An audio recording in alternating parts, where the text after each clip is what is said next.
Network News. Ang Department of Agriculture at National Dairy Authority palalakasin naman ang lokal na produksyon ng gatas sa farm sa General Tino, Nueva Ecija. Kasama mo mula sa RMN Nueva Ecija si Radyoman Ace Blanca. RMN Live Reports.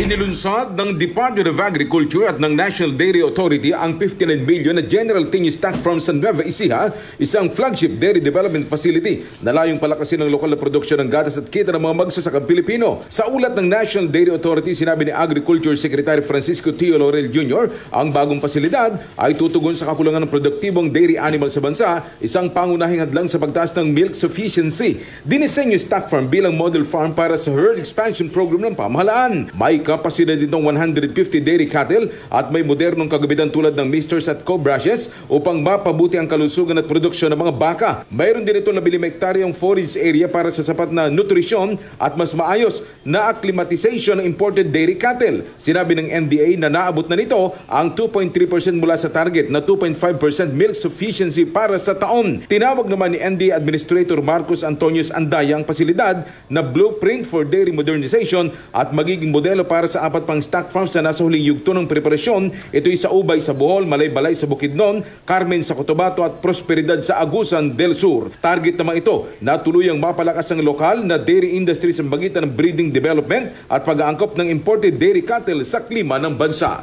Kasama mo sa RMN Nueva Ecija, Radyoman Ace Blanca, Tatak RMN. RMN Network News.